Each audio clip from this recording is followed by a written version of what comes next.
Good evening and welcome back to live NASA TV coverage of the continuing Orbital ATK Cygnus journey to the International Space Station. That journey began at 6:45 p.m. Central when the Cygnus cargo craft lifted off from the Mid-Atlantic Regional Spaceport Pad 0A at the Wallops Flight Facility in Virginia. On board its Antares rocket. Just over 9 minutes later, Cygnus was in orbit and flying on its own, having separated from Antares. And since then, the flight control team at the Orbital ATK Mission Control Complex in Dulles, Virginia, has been putting the spacecraft through a series of checkouts and powering on systems and checking its telemetry. All of that has to take place before the vehicle's solar arrays, which generate its electricity, are deployed, and that's what we're here to check back in on now. That generally comes about an hour and a half after launch, so it should be coming up fairly soon. Once it does, that'll take about 10 minutes for the solar arrays to actually deploy. We're seeing a view here from the Orbital ATK Mission Control Complex in Dulles, where the team checking out the vehicle is located.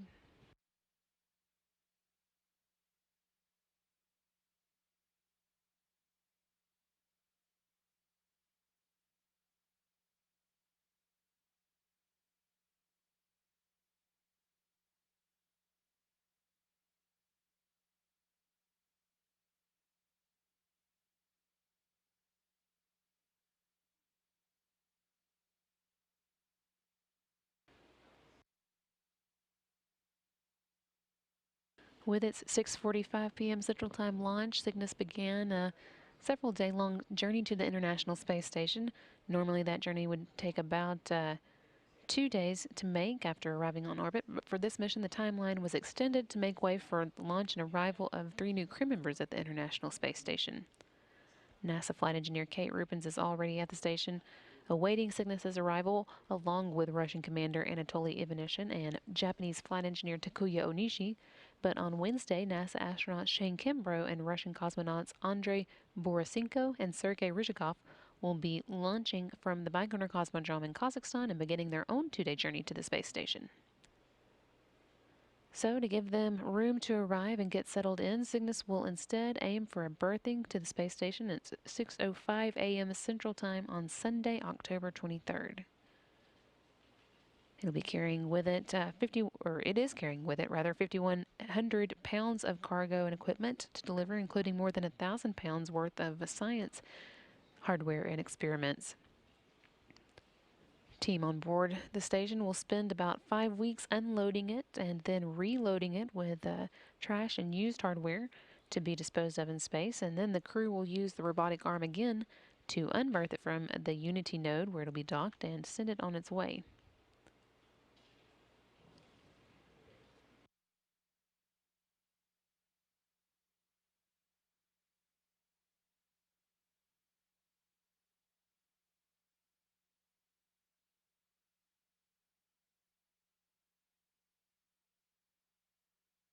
Seeing some animation here of the Cygnus. Those 2 circles on either side of it are the solar arrays that will be deploying here, should be shortly now.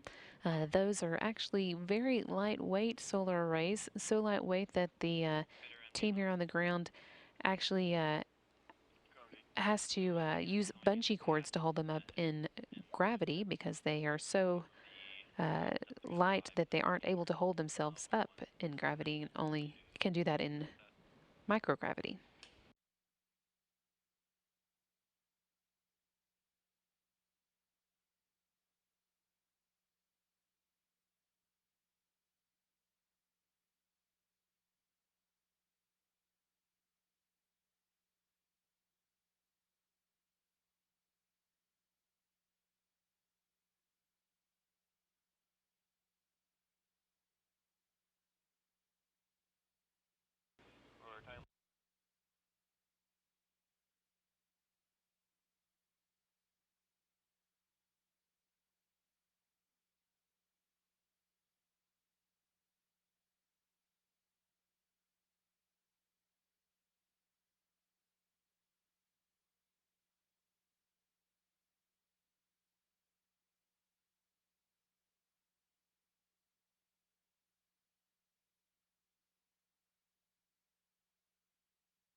Team here on the ground is reporting that everything has gone nominally so far in the checkouts and power system power-ons that are required before the solar array deployment.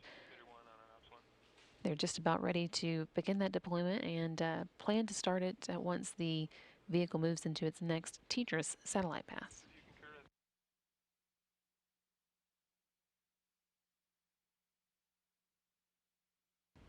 They'll be making that pass in just about a minute, so we hope to hear more on the solar array deployment soon.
Team on the ground at Wallops continuing, or Dulles, Virginia rather, continuing to make their preparations to begin the solar array unfurl. That will take place one wing at a time, and in all, the process should take about 10 minutes. Should be getting underway here momentarily.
Cygnus vehicles currently in an area where they don't get signal to the team on the ground, but the solar array wing unfurl should have begun, and when they come back into signal in a little less than a minute now, they should be just about done with unfurling the first of the two solar array wings, and possibly even have started unfurling the second.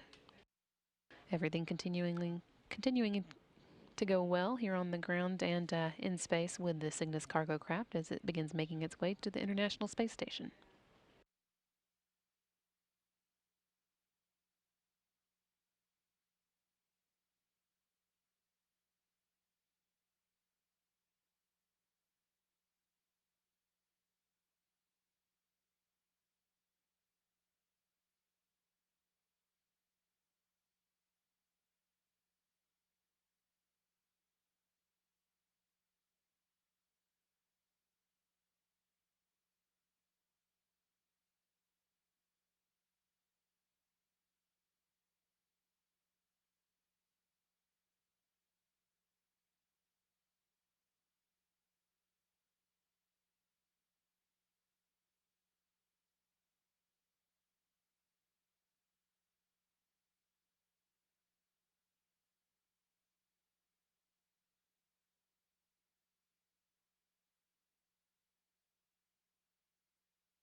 And the team here on the ground reporting that they have both wings unfurled at this point and have detected no faults with them. So that is good news from the Cygnus as it's orbiting above Central America at the moment, just about to head over South America on its southwestern pass over the Earth. Again, hearing from the team here on the ground that both wings of its solar arrays, which generate electricity for the vehicle, are unfurled without any problems.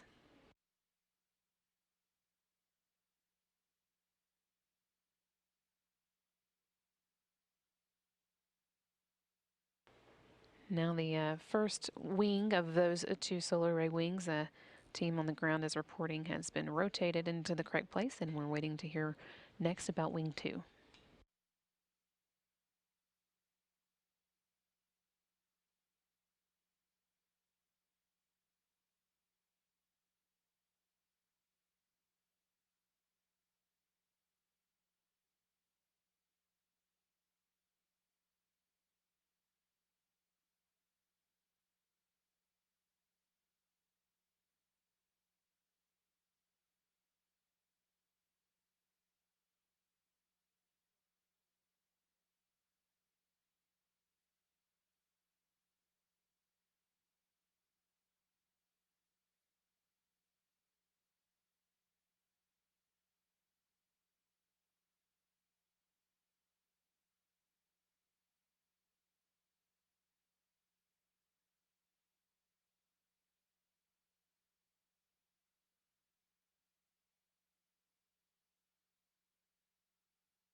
Second wing of the two solar array that power Cygnus has been rotated into place, and the team on the ground now confirming that they are fully deployed. And as soon as the vehicle moves into sunlight, they expect them to begin generating electricity for Cygnus.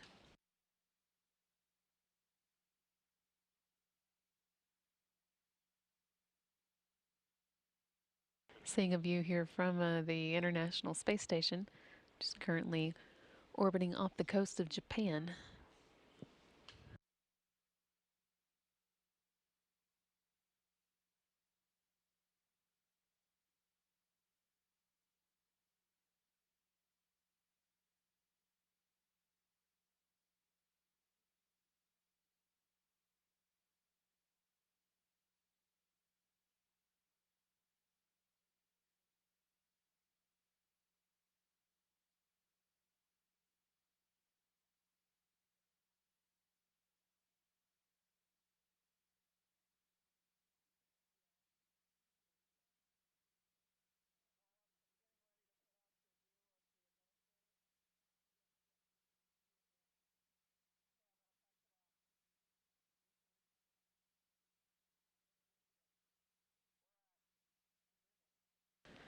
With the solar arrays on Cygnus fully deployed now, you can see that Charles Bolden has gathered or has come to the room at Wallops, where he was observing launch, and is, I believe, going to give some statements to the crowd gathered there in just a moment.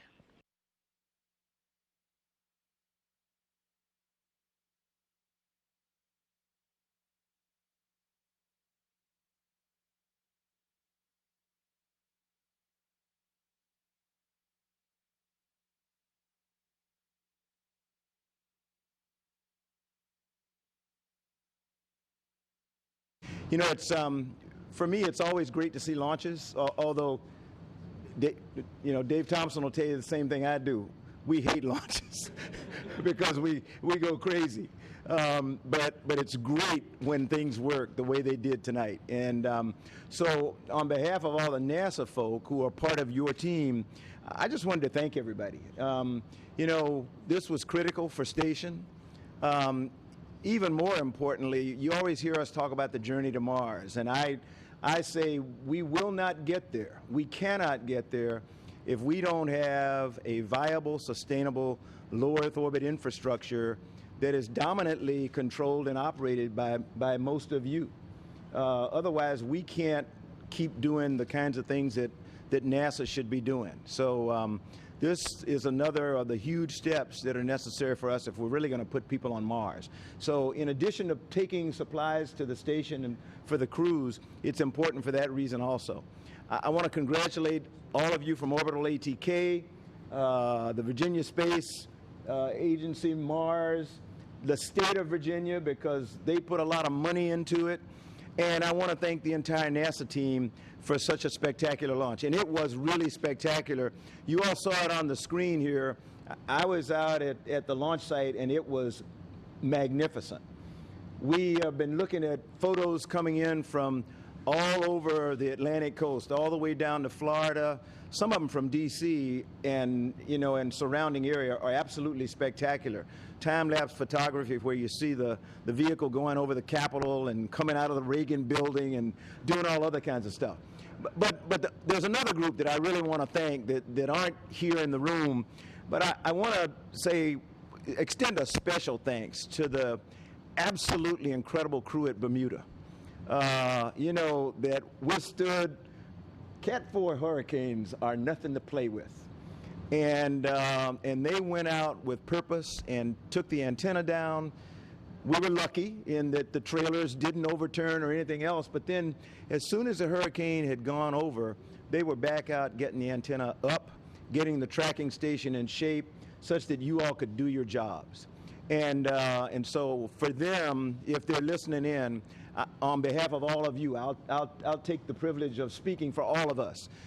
Really a special thanks to them, because they probably didn't get to see this, and hopefully they did, but I don't know.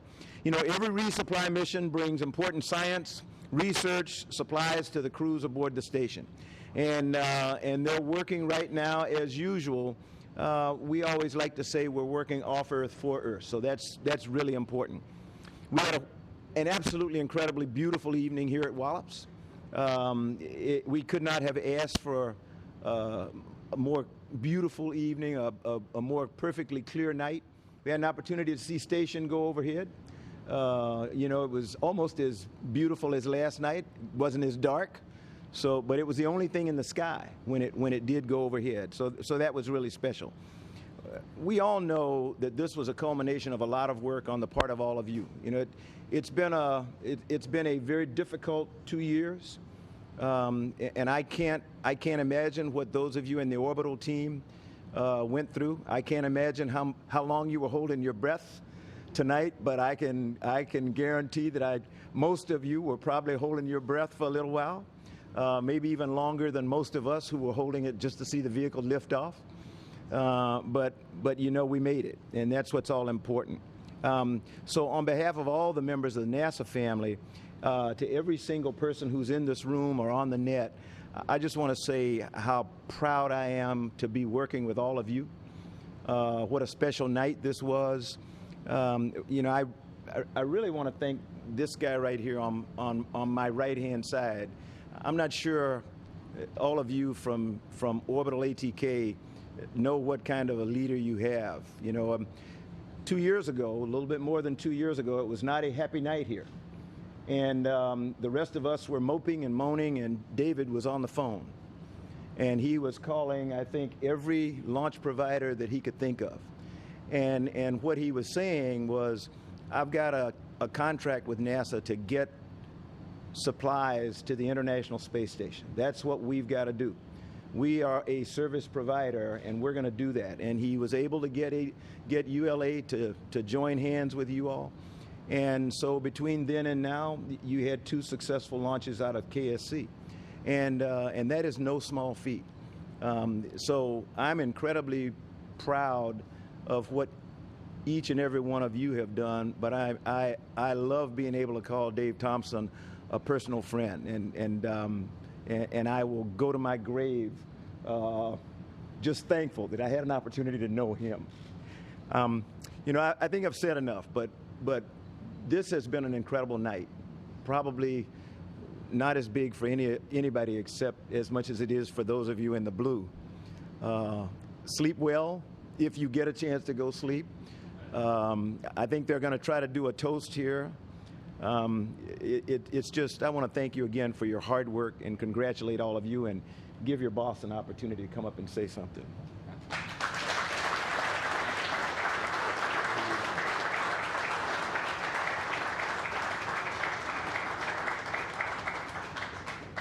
Charlie, thank you, and let me start by thanking you and Jackie for